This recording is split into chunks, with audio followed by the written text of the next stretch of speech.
Alors merci d'être toujours aussi nombreux. Vous ne vous êtes pas laissé tenter par cette magnifique journée. Je vous en remercie au nom des organisateurs et des participants. Donc on va continuer à débattre des politiques qui peuvent faire renaître les territoires. Et pour notre battle numéro 4, j'appelle Blanche Léridon de l'Institut Montaigne et Paul Alibert de l'Institut de l'entreprise.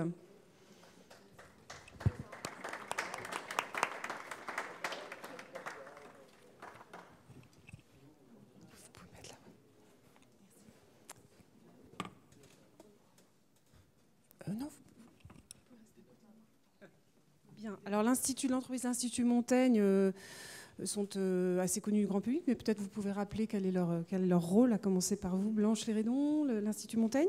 Oui, bonjour à tous. Alors la battle précédente confrontait deux institutions jumelles. Alors nous ne sommes pas des jumeaux, mais je pense qu'on peut dire que nous sommes de proches cousins. Et peut-être ce que nous partageons dans notre ADN, c'est la volonté d'impliquer les forces économiques de notre pays à la réflexion sur la réforme des politiques publiques. Je crois que c'est vraiment l'objectif que s'est fixé Claude Bébéar quand il a créé l'Institut Montaigne en 2000. C'était de réunir autour d'une même table des personnalités qui n'avaient pas l'habitude de se parler et de les faire réfléchir ensemble à la progression des politiques publiques françaises. Et c'est ce à quoi on s'engage depuis maintenant 18 ans à travers la production de rapports, dont vous avez quelques petits exemplaires à la sortie, et sur des sujets aussi variés que l'éducation, la compétitivité, la fiscalité, la santé, l'Europe et bien d'autres. Voilà. Et quant à, donc effectivement, il y a une relation de cousinage. Peut-être qu'on est le vieux cousin, parce que l'Institut de l'entreprise est d'origine plus ancienne, puisque la création sous cette forme, c'est 1975. Et depuis cette date, le projet fondateur, qui était de rapprocher les Français des entreprises, reste toujours extrêmement valable. Et donc aujourd'hui, on le fait à travers deux grands domaines. Le premier qui est la réflexion, qui a pour originalité d'être vraiment menée par les chefs d'entreprise eux-mêmes. Donc l'association sert surtout de lieu de recueil, de synthèse et puis d'expression externe. Mais ce sont les chefs d'entreprise qui prennent du temps pour réfléchir eux-mêmes à des problématiques qui touchent la société et sa relation à l'entreprise, et l'entreprise dans sa relation avec les femmes, les hommes et la société qui les entoure. Et puis, le deuxième grand domaine, c'est la pédagogie. On a des institutions qui accompagnent les leaders de toute la société pour mieux comprendre la mondialisation, pour mieux comprendre les entreprises. Et donc, on emmène des représentants des parties prenantes de l'entreprise faire des grands voyages d'études dans le monde entier pour aller voir ce qui se passe. On a aussi un programme pour les enseignants, notamment les enseignements de sciences économiques et sociales, pour les aider à actualiser leur compréhension de l'entreprise et de l'économie. Voilà. Alors si je ne m'abuse, les voies de l'économie étaient prévues avant la campagne présidentielle pour pouvoir faire un point entre les différents programmes. Donc on est un an après l'élection d'un nouveau président. On va parler des mesures prises par lui, suppression de la taxe d'habitation, baisse des dotations, rabot des contrats aidés, avec cette question, est-ce que ça remet à plat du coup la décentralisation du pouvoir initiée pendant des années et puis par la réforme territoriale de 2015, et quel va être l'impact de la refonte de la fiscalité locale qui est promise aux collectivités. Donc je commence par vous, Blanche Léridon, parce que l'Institut Montaigne a fait un exercice de chiffrage de la suppression de la taxe d'habitation. Les estimations, c'est 18 milliards d'euros en moins à peu près pour les collectivités. Donc derrière la question des finances locales, il y a aussi cette question, comment est-ce qu'on réduit les dépenses tout en sanctuarisant les investissements sans lesquels il n'y a pas de croissance.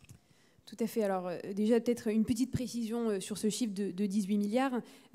On avait déjà chiffré cette proposition pendant la campagne d'Emmanuel Macron, puisque c'est une proposition qui figurait noir sur blanc dans son programme, mais qui ne concernait que 80% des ménages, et en l'occurrence les plus modestes. Là, ce qu'on a appris il y a quelques mois et qui semble désormais acté, c'est que les 20% restants seront aussi concernés par la suppression, et que donc on a 8 milliards en plus qui viennent s'ajouter aux 10 milliards qui étaient prévus à horizon 2020. Pour rappel, la suppression de la taxe d'habitation dès cette année, ça représente à peu près 3 milliards d'euros. L'année prochaine, ce sera 6,6 milliards et donc 10 milliards auxquels on ajoute les 8 restants à horizon 2020. Donc c'est considérable. Et notamment quand on a un président de la République qui ambitionne une réduction de la dépense publique de l'ordre de 60 milliards d'euros sur le quinquennat. Donc se priver d'une ressource telle que celle-ci, c'est quand même, ça peut paraître en tout cas pour le moins surprenant de s'engager dans ce mouvement-là. Et oui, ça va bien évidemment entraîner une remise à plat de l'ensemble de la fiscalité locale. C'est nécessaire, surtout dans la mesure où il y a énormément d'incertitudes sur comment est-ce que va être compensé ce manque à gagner pour les communes, parce qu'on sait que les communes sont les principales récipiendaires de la taxe d'habitation. Donc il y a beaucoup d'incertitudes qui se posent, et pour répondre en tout cas partiellement à la question qui est posée, on a une forme de régression dans l'autonomie, en tout cas concernant l'autonomie financière et l'autonomie fiscale, dans la mesure où 30% des recettes fiscales des communes étaient aujourd'hui composées de la taxe d'habitation, que ça va être remplacé en tout cas dans un premier temps par des nouveaux transferts de l'État. Donc on a à nouveau une sorte de système d'intraveineuse entre l'État et les collectivités. Donc oui, il va falloir répondre à cette question et avec une certaine urgence, parce qu'on parle de montants qui sont particulièrement considérables. Alors, si on me lance sur la fiscalité, je ne sais pas par où commencer, mais bon, c'est vrai que j'aimerais d'abord revenir à la notion de territoire et affirmer un désaccord, non pas avec Blanche Léridon spécifiquement, mais je pense globalement avec la manière dont on utilise le terme. Je pense qu'il faut en revenir à l'espèce d'image d'Épinal qui a baigné l'éducation de la plupart des décideurs français depuis la Seconde Guerre mondiale. Et d'ailleurs, on a entendu le titre tout à l'heure de Jean-François Gravier, Paris et le désert français. 1947, boum, le pavé, qui présente un diagnostic de disproportion entre le poids parisien et puis le constat géographique, sociologique et économique des régions. Et puis qui préconise un certain nombre de solutions qui sont clairement assez proches de l'économie collectiviste, hein, donc le socialisme soviétique. Et finalement, en fait, ça a été une source d'inspiration importante pour la création du plan. Hein, je pense qu'il faut le dire comme c'est. Hein, en tout cas, c'est une vision de la France qui prévaut encore aujourd'hui, je pense, chez beaucoup de cadres supérieurs dans les entreprises et bien sûr dans les administrations. Paris et le désert français. Donc, moi, je parle beaucoup avec les chefs d'entreprise, puisque c'est pour eux que je travaille. Et je pense que si je faisais un sondage en direct avec eux, là, ils seraient en désaccord à la fois sur le diagnostic de Paris et le désert français, et à la fois sur les solutions. Ça me ramènera après aux questions du financement. Donc pourquoi désaccord sur le diagnostic? D'abord parce que oui, c'est vrai qu'il y a un poids écrasant de Paris en France. Il faut quand même donner quelques chiffres. Paris, c'est l'ère urbaine, ça représente 19% de la population française. Et sur le plan économique, c'est 27% du PIB. Donc vous imaginez que quand Paris tousse un peu, c'est la France qui s'enrhume, quoi. Si on perd un point de PIB sur la région parisienne, l'impact sur le PIB français au global, il est énorme. Et quand on gagne un point de PIB sur la région parisienne, l'inverse est vrai aussi. Donc il y a vraiment une prépondérance de Paris. Mais en même temps, on est dans une forme d'impasse, parce que finalement, est-ce que les régions sont l'arrière-pays de Paris, ou bien est-ce que Paris est seulement la première des régions? Donc je pense qu'on est clairement plus dans le second cas que dans le premier aujourd'hui, dans la manière dont les choses se passent en France. Et c'est notamment le cas, d'ailleurs, en matière de répartition des ressources. On est dans une période où on dit, et on prévoit un certain nombre de dispositions pour augmenter l'autonomie des régions, mais finalement, c'est toujours Paris qui va contrôler les sous. D'ailleurs, depuis le début de la conférence, j'ai noté plusieurs expressions qui sont revenues dans les différentes battles, qui sont intéressantes. Augmentation de la dotation, j'ai entendu. J'ai entendu laisser faire. J'ai entendu allègement des normes. Et j'ai entendu résister à Paris. Donc, une série d'expressions qui toutes signifient une chose, c'est que même quand on est en métropole régionale, on voit la situation sous le prisme du centre, de Paris. Et moi, je pense qu'on est dans une période où il faut vraiment qu'on arrive à faire un changement important de mentalité, qu'on passe d'une situation où finalement Paris gère les sous à une situation où les régions se les partagent. Alors je peux en dire plus et je peux notamment donner un certain nombre d'exemples qu'on a observés avec les chefs d'entreprise français, et pas que d'ailleurs, hein, des hauts fonctionnaires, des magistrats, des syndicalistes, des journalistes, toutes ces personnes qu'on emmène faire des voyages d'études.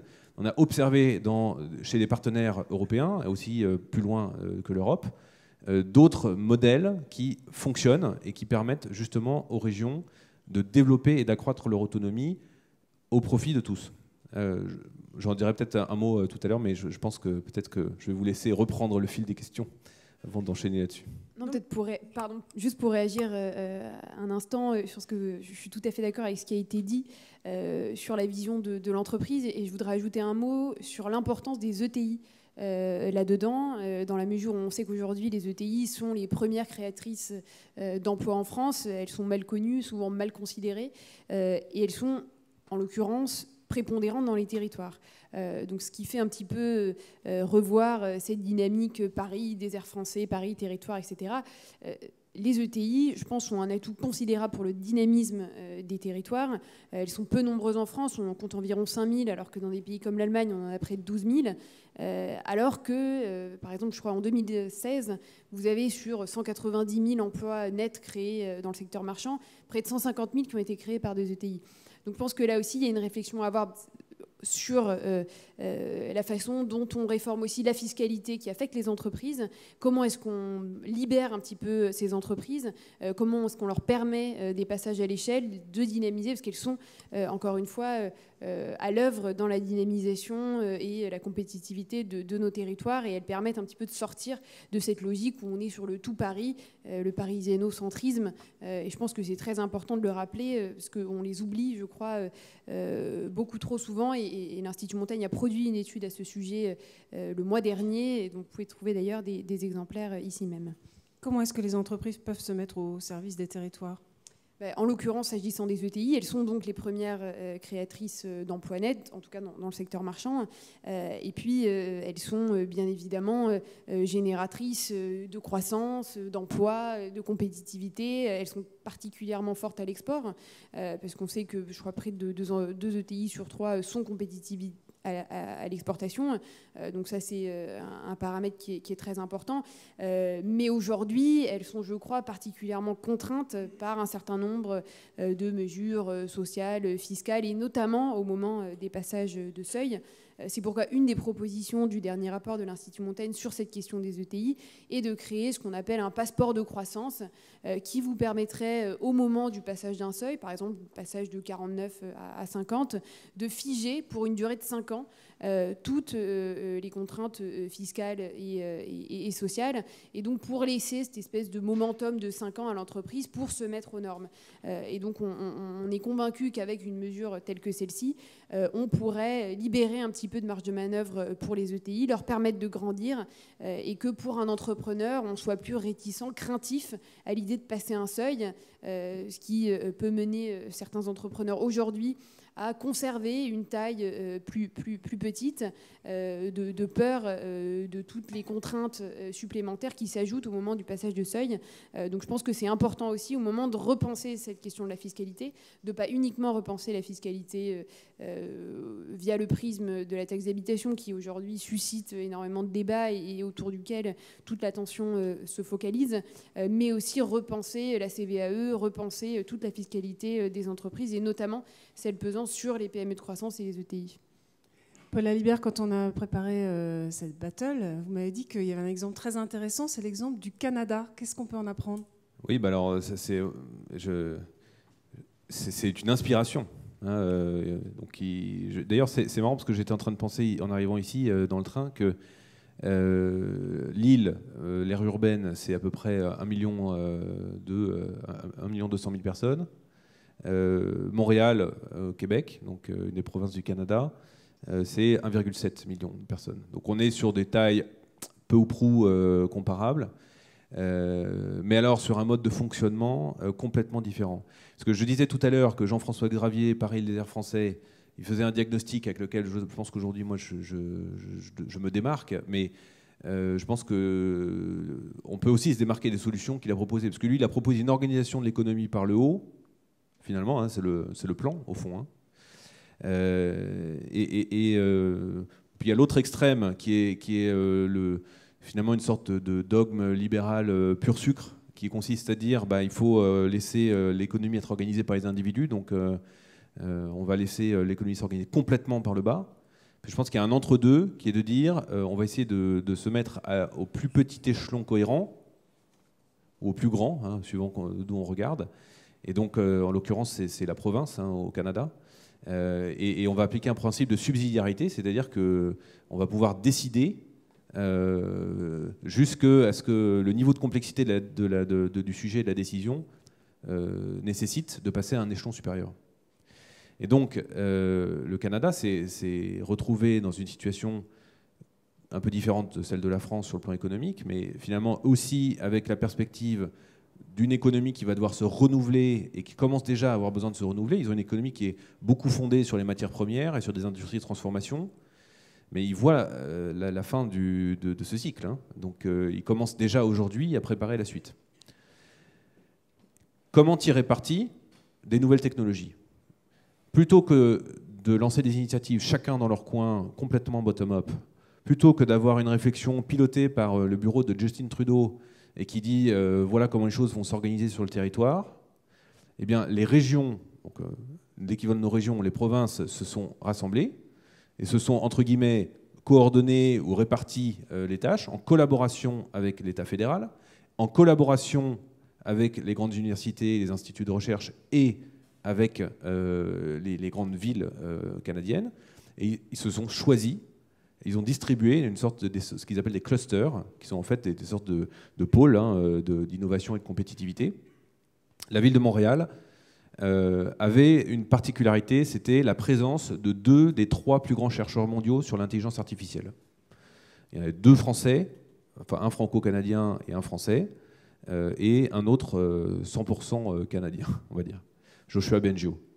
Alors, 2 d'entre eux étaient partis dans les entreprises, le 3e était resté dans l'Université de Montréal. Donc ils se sont dit, puisque Montréal a cette force-là, on va créer autour d'eux un pôle mondial de l'intelligence artificielle. C'était il y a 3 ans. En 3 ans, ils sont devenus le pôle mondial de l'intelligence artificielle. Comment ont-ils fait ? Il y a 600 startups, il y a des tonnes d'entreprises françaises installées là-bas pour pouvoir travailler avec cet environnement de start-up et de recherche. Comment ont-ils fait ? Ils se sont mis tous autour de la table. Ils ont oublié les règles du passé ou les modes de fonctionnement hérités. Ils se sont dit, maintenant, on va s'organiser et on va réussir. On ne pourrait pas voir ça en France ? Mais en France, on ne le voit pas. On le voit très rarement. Hein. Il y a quelques écosystèmes de compétitivité, de collaboration, État, entreprises, collectivités locales. Mais finalement, c'est assez rare. Hein. On en voit à Lille. Hein. Il y en a un à Lille, ici, sur la chimie. Un petit peu à Lyon aussi. Il y a à Lyon, il y a aussi le pôle dans le sud-ouest sur l'aéronautique. Il y en a quelques-uns, mais c'est vraiment pas une logique organisationnelle à l'échelle de la nation. Or, c'est ça qu'il faudrait qu'on arrive à débloquer en France. C'est cette capacité à ce que, non pas un plan redistribue les cartes sur le territoire, ou l'inverse, c'est-à-dire après, dans les années 90 ou 1080, quand on a vraiment commencé à abandonner le plan, finalement l'absence de plan qui aboutit finalement à des inégalités très fortes entre les territoires. Mais il faudrait avoir des régions qui sont capables de travailler ensemble, et pour ça, il y a des conditions qui ne sont pas complètement remplies aujourd'hui, je pense. Non, je suis tout à fait d'accord avec les quelques exceptions donc, qu'il faut bien entendu mentionner. Vous parliez de Lille, il y avait entendu Lyon, donc j'en parlais très rapidement sur la santé, où vous avez des biotech, et notamment sur l'intelligence artificielle, grâce aux sociétés d'accélération, de transfert de technologie, grâce au pôle de compétitivité. Donc il y a des choses. Mais moi, il y a un point, et peut-être qui servira de conclusion, parce que je vois que le temps passe très vite, qui est important dans ce que vous dites, c'est la notion de concertation. Et je crois que cette notion-là, elle doit être aussi reprise dans la réforme qui va être menée sur la refonte de la collectivité locale. C'est-à-dire, si on n'associe pas à un moment ou à un autre l'ensemble des échelons, si on n'associe pas les élus locaux, mais si on n'associe pas non plus les forces économiques du pays, les entrepreneurs, les entreprises, alors on ira droit dans le mur, c'est une évidence. Et donc je pense qu'il faut avoir bien en tête pour la période qui s'ouvre cette nécessité d'action coordonnée et de concertation qui, je pense, sera indispensable à une refonte à la fois de la fiscalité locale locales, mais plus largement de réflexion sur l'avenir des territoires et de la décentralisation en France, c'est, je crois, voilà, un impératif. Si je vous entends tous les deux, en fait, il faudrait aller plus loin dans les réformes de décentralisation. Ce n'est pas vraiment le chemin qu'on est en train de prendre. Est-ce que vous êtes d'accord ou pas? Oui, je dirais même que je ne suis pas sûr qu'il faille parler de décentralisation, parce que décentralisation, c'est encore une fois la vision à travers le centre. Hein. Donc je pense que le sujet, ce serait plutôt de parler de coordination entre les régions, mais pour ça, il faut des instances régionales beaucoup plus fortes.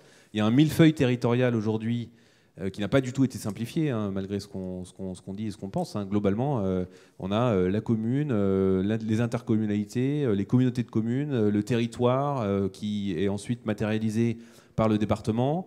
Ensuite, on a les métropoles qui sont rajoutées par rapport à ça et qui sont un peu entre le département et la région.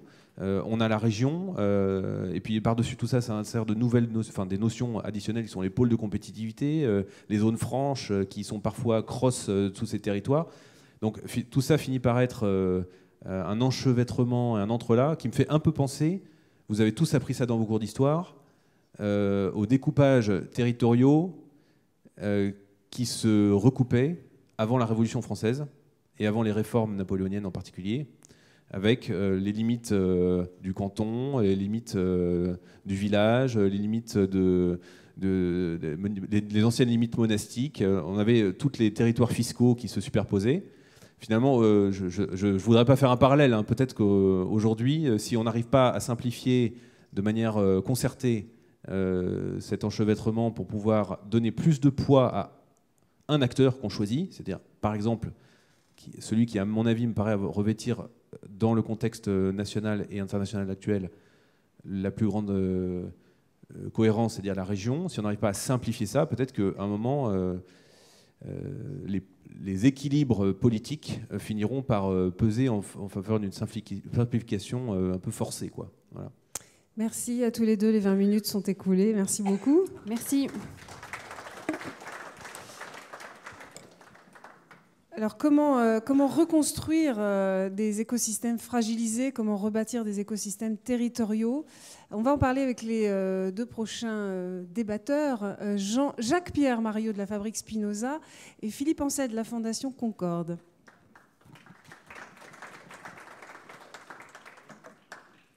Alors effectivement, cette question de comment attirer les centres de décision, les universités, les activités à haute valeur ajoutée, ça intéresse évidemment les territoires qui sont fragilisés.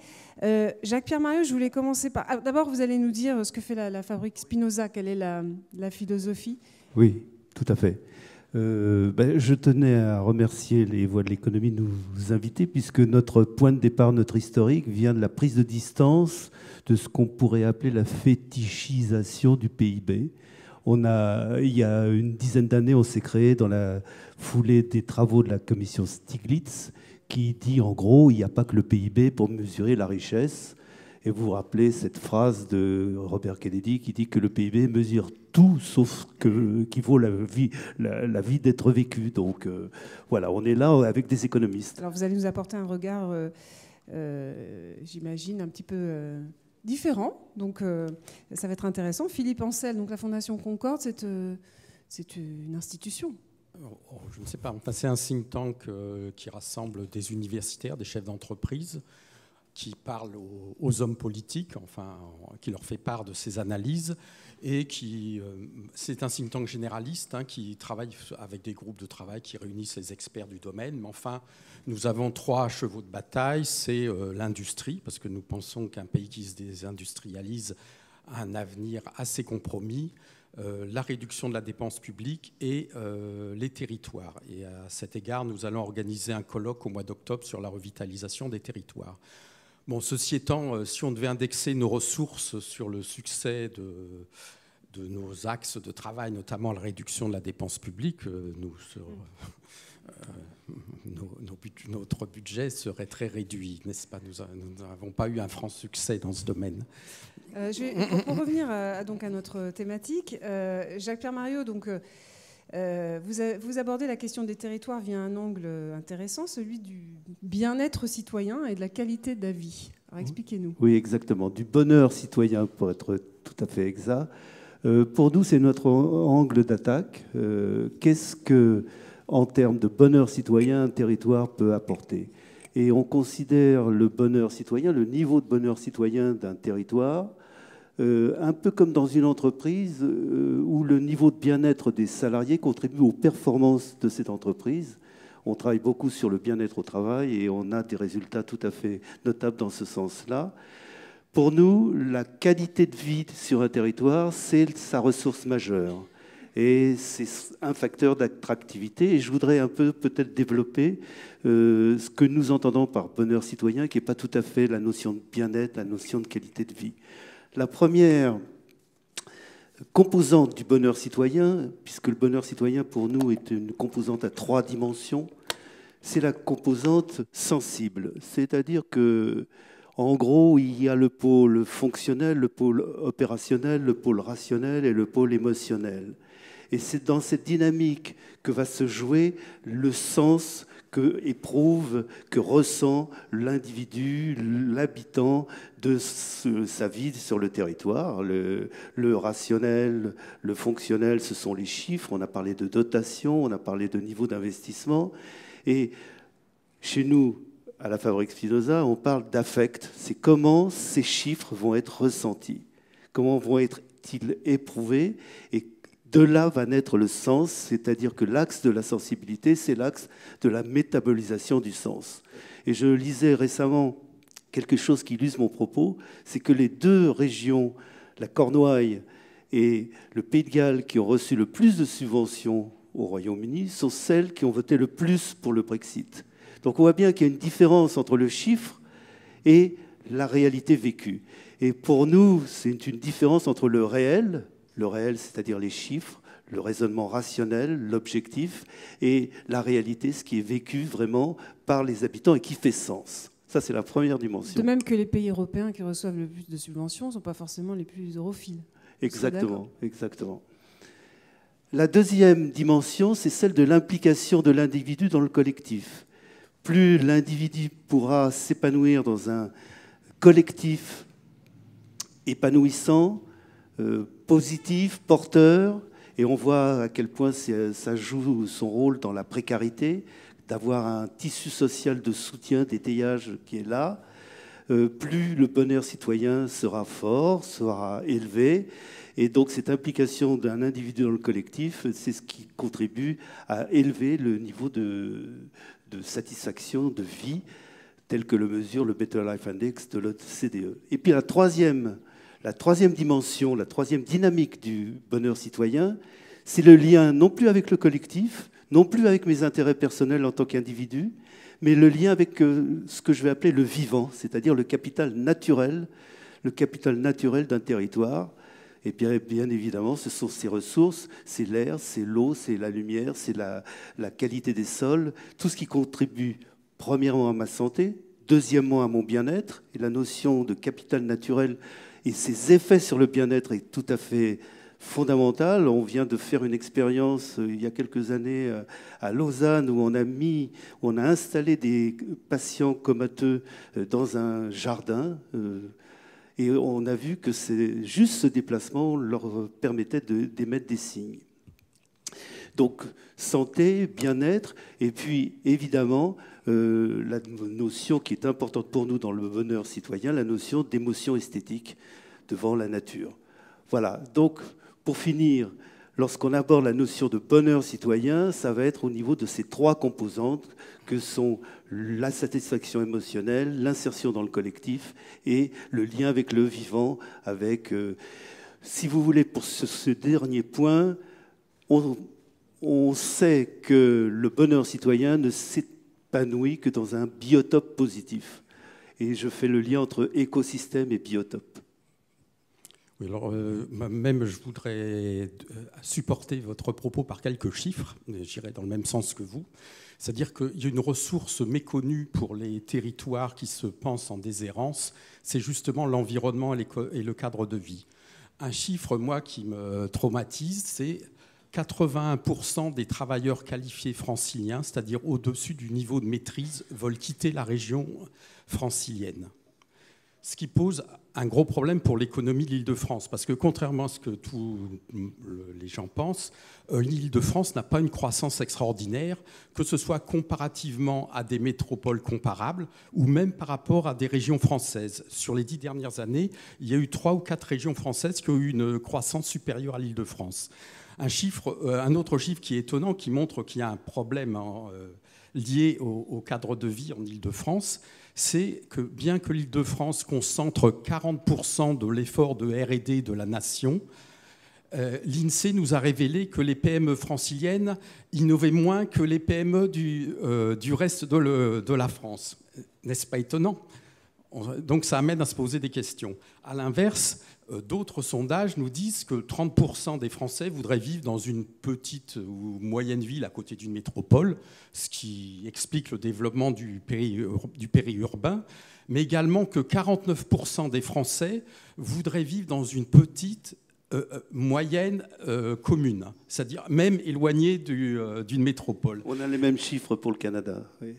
Donc c'est quand même assez étonnant. Et là, ça amène à se poser la question sur les politiques publiques en termes d'aménagement du territoire, puisque en Île-de-France, on essaye, et on n'y arrive pas, de construire des logements décents ou des moyens de transport décents pour la population, qui en est très malheureuse, alors qu'à l'inverse, vous avez des pans entiers du territoire où des maisons tombent en ruine. Donc, quelque part, je soumets cette observation à la réflexion de l'Assemblée, et ça va tout à fait, je pense, dans le sens de votre ce qu'on propos. observe lorsqu'on mobilise les citoyens, que ce soit des acteurs sociaux, des habitants de base, des acteurs économiques, lorsqu'on mobilise les acteurs, les habitants sur le thème « Comment mieux vivre sur mon territoire ?», faut-il encore définir l'échelle, la commune, l'agglomération, le département, la région. Ce qui est mobilisé, ce sont les principales composantes du bien-être. C'est-à-dire que les principales composantes du bien-être que sont la mobilité, l'emploi, le logement, l'éducation, comment je m'inscris sur mon territoire pour m'épanouir dans mon projet de vie, toutes ces dimensions-là se travaillent au niveau du territoire. Donc le territoire, c'est vraiment l'échelle pertinente pour évaluer, pour mesurer le bien-être. Alors comment est-ce qu'on fait pour réunir un peu le désir et la réalité ? C'est-à-dire qu'il y a des territoires où on aimerait vivre mais qui n'ont pas les ressources forcément en emploi, oui. en formation. Alors il y a des territoires qui jouent vraiment la carte, même en termes de marketing territorial, tout à fait évidente. C'est par exemple, on a parlé tout à l'heure de Toulouse, qui est très intéressante parce qu'effectivement, il y a une dynamique économique avec Airbus, qui aujourd'hui, il y a la TECOR qui crée une nouvelle phase de sa vie. Il y a une société, une start-up qui crée un drone aérien électrique autonome pour transporter les passagers. Donc on sent bien qu'il y a une dynamique économique. Et en plus, en termes, je parlais de marketing territorial, la communication de Toulouse, c'est de dire qu'il y a de la qualité de vie. C'est-à-dire que si je suis un jeune ingénieur diplômé qui a envie de trouver mon premier emploi et que je le choisis en plusieurs métropoles, j'irai plutôt là où il y a de la qualité de vie. Donc c'est intéressant pour moi en termes de diplômé, c'est intéressant pour moi, chef d'entreprise, pour capter des profils intéressants. Comment est-ce qu'on reconstruit les écosystèmes fragilisés, Philippe Ancel ? Alors là, ce n'est pas une chose facile, mais déjà, donc, il faut que les territoires prennent conscience là, de cette ressource environnement et qualité de vie. Hein, donc ils sont peut-être un peu moins déshérités que ce qu'ils croient. Ensuite, en effet, je pense que ça a été dit, il faut que quelque part ils se prennent en main. Donc il faut qu'il y ait des projets, quelle que soit l'échelle. Ça peut être l'échelle de la commune. Nous pensons que à un bon niveau, c'est le département. Donc nous militons pour la création de maisons départementales des entrepreneurs qui réuniraient les chambres de commerce, les syndicats patronaux, les associations, qui auraient pour but de développer un projet productif à l'échelle du département.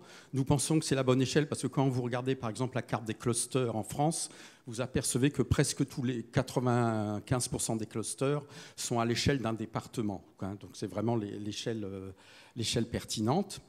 Ensuite, nous croyons beaucoup à l'injection de compétences nouvelles. C'est-à-dire que on a une fenêtre d'opportunité extraordinaire, c'est la révolution technologique qui est en train de rebattre les cartes, hein, que ce soit avec l'Internet des objets, l'impression 3D, le cloud, les nouveaux matériaux.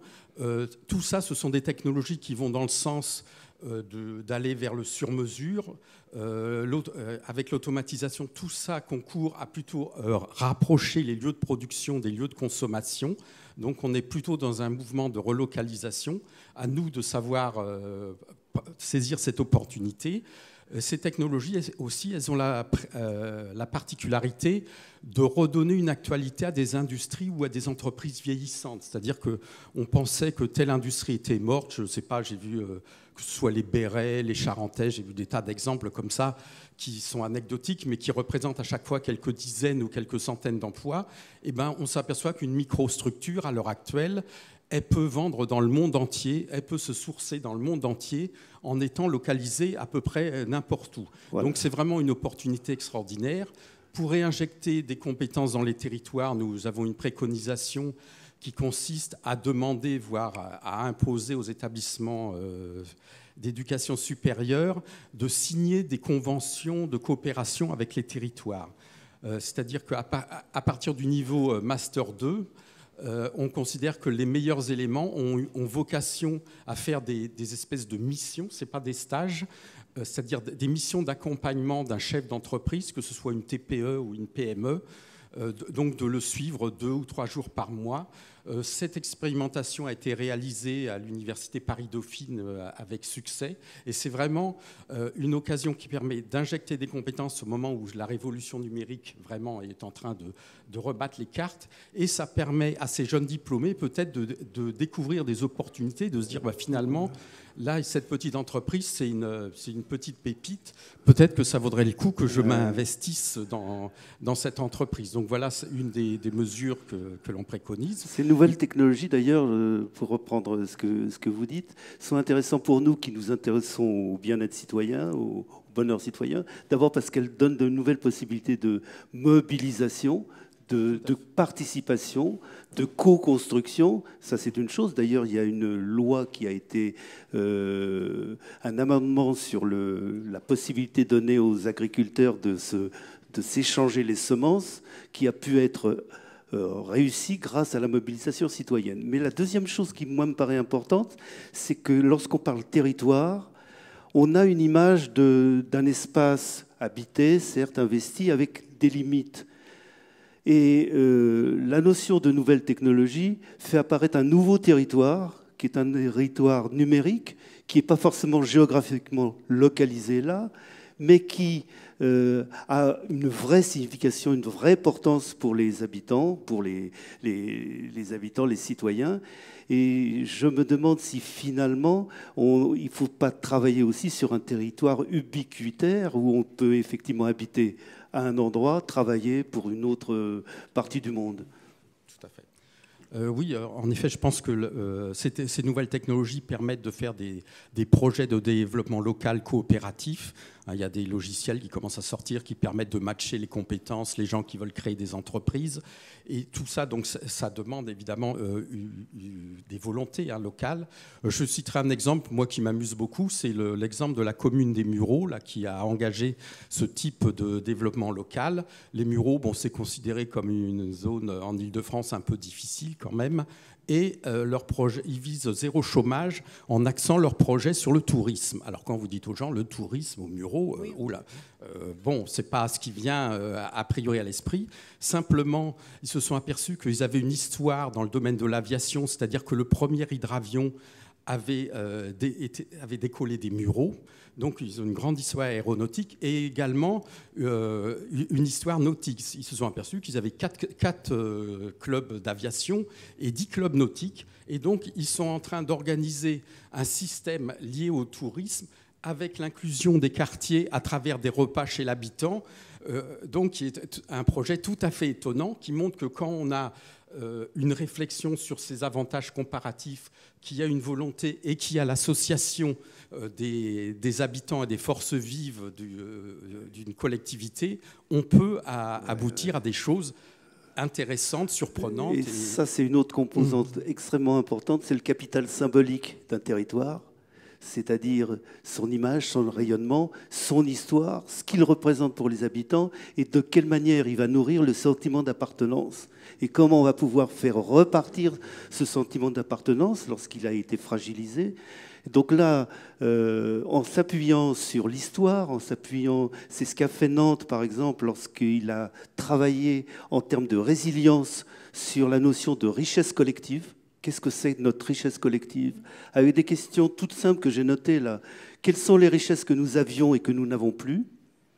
Quelles sont les richesses que nous avons aujourd'hui que nous n'avions pas avant? Et quelles sont les richesses que nous avons préservées? Ça, c'est pour faire le point entre passé, présent et futur. Et pour le futur, qu'est-ce qui compte pour nous en plus? Qu'est-ce qu'il serait le plus grave de perdre? Et qu'est-ce que nous avons envie d'envoyer comme message, comme projet pour les générations futures? Je pense que c'est un très beau mot de la fin. Donc vous êtes d'accord finalement tous les deux, ça passe par le citoyen. Ça évoquer les services à haute valeur ajoutée. Si vous voulez, alors très vite parce que... Oui, juste, je pense qu'en effet, avec les technologies, il y a un mouvement qui est en train de s'amorcer qui est assez étonnant. Je voudrais pour ça d'abord vous parler de deux villes, York et Agen. York, c'est une ville au nord de l'Angleterre qui a été oubliée par la révolution industrielle parce qu'elle est excentrée. C'est une ville médiévale. Elle est remarquable pour trois raisons. Un, par son jambon. Deux, comme c'est une ville médiévale, il y a une loi qui n'a pas été abrogée qui vous permet de tuer tout Écossais qui serait porteur d'arcs et de flèches à l'intérieur des remparts de la ville. Et troisièmement, par Annaplan, c'est-à-dire que Michael Gould, qui aimait beaucoup cette région par son caractère médiéval, il a fondé la société qui développe Annaplan, qui est un manipulateur de données dans le cloud extrêmement puissant, qui a l'ambition de détrôner Excel. Hein, c'est une licorne. Donc vous voyez York, Silicon Valley. À l'heure actuelle, à York, vous avez 200 ingénieurs de haut niveau et l'université de York est devenue une des universités les plus réputées dans le domaine du numérique. Vous avez d'autres expériences comme ça, notamment une à Agen qui est assez amusante. C'est des gens qui ont fait l'entreprise Je Change, c'est-à-dire vous voulez changer de tarif de téléphone, de fournisseur de téléphone, d'électricité, etc. Ils s'occupent de tout. Donc dernièrement, là, ils ont levé des capitaux, ils se font construire un siège là, par Jean Nouvel.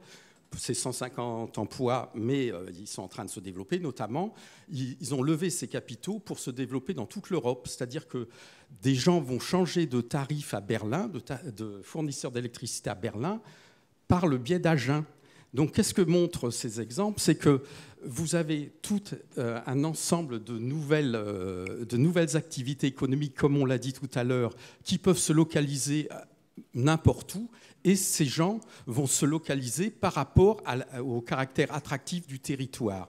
Et donc, ça veut dire qu'il faut raisonner de plus en plus en termes d'attractivité des talents. Qu'est-ce que ça veut dire? Je ne sais pas s'il me reste encore 2 minutes.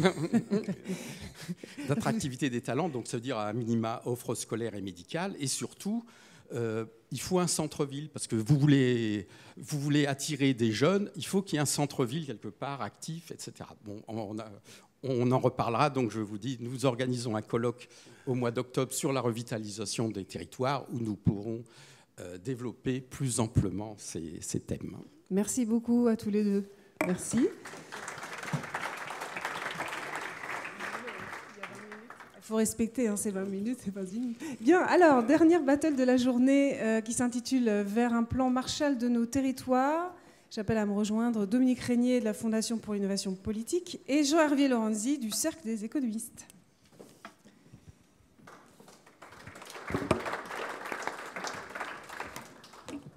Bonjour, ça va? Alors je vais commencer par une colle, tiens, on va voir si qui va deviner en premier. Qui a dit « Ce que je veux au-delà des mesures déjà annoncées, c'est un vrai plan Marshall de la réindustrialisation de nos territoires économiquement perdus ». Emmanuel Macron. C'est facile, c'était écrit sur la brochure. Alors, 1 an après cette promesse de campagne, on en est où? Qui veut commencer? Alors d'abord, peut-être présenter comme les autres la Fondapol et puis le Cercle des économistes. Merci beaucoup en tout cas. Je commence. Merci à toutes et tous d'être toujours ici, patients et attentifs. La Fondation pour l'innovation politique a été créée en 2004. C'est un think tank qui se présente comme libéral, progressiste et européen. Nous produisons des expertises et des recommandations à l'adresse des décideurs. Et notre contribution principale, mais elle n'aurait pas de sens si nous étions seuls, c'est pour ça qu'on a vraiment besoin de le faire ainsi ensemble. Notre contribution principale, elle est de participer, avec donc celles et ceux qui sont ici, à un débat public de qualité, documenté, en essayant d'éviter la polarisation dont on souffre beaucoup aujourd'hui. On a publié récemment, la dernière note que nous avons publiée porte sur la pauvreté des enfants en France, les enfants pauvres, qui est un sujet très important. La note précédente portait sur l'évaluation du poids des syndicats du point de vue électoral. Et notre prochain travail portera sur l'addiction chez les jeunes de 14 à 24 ans. Et on a mené ce travail avec la Fondation Gabriel Péry, qui est une fondation proche du Parti communiste. Donc on arrive à travailler vraiment très sereinement, avec joie d'ailleurs, avec des fondations de sensibilité différentes. Voilà. Et le cercle des économistes, pour rappeler son rôle?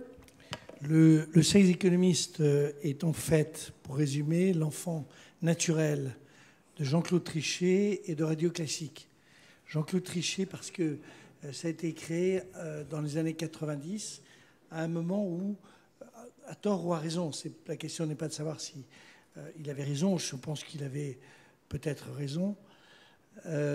L'idée était qu'il fallait, vous vous souvenez, après la chute du mur de Berlin, il fallait absolument suivre une politique économique qui était une politique économique qui nous permettait en réalité de maintenir une parité. Donc, comme l'Allemagne se reconstruisait, il y avait des taux d'intérêt qui étaient très élevés, donc il fallait élever les taux d'intérêt.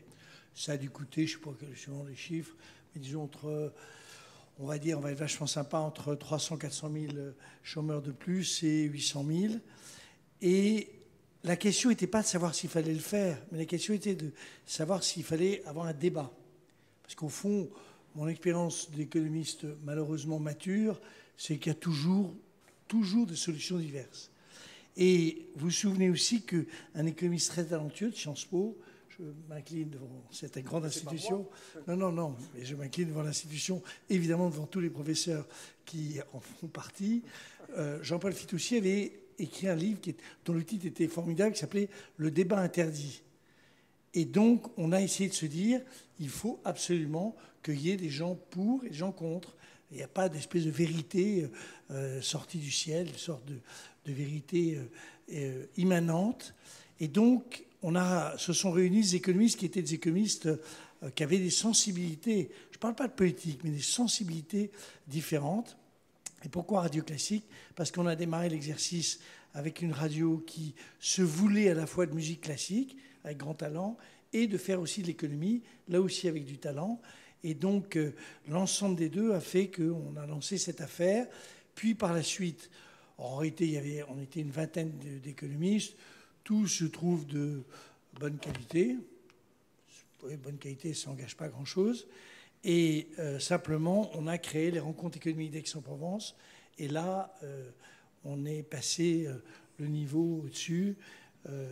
Beaucoup des gens que je vois, des amis qui sont là, sont venus à Aix-en-Provence.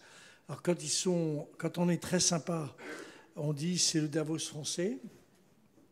Quand on est ultra sympa, on dit c'est vraiment une autre version qu'un Davos, une autre manière de poser problème.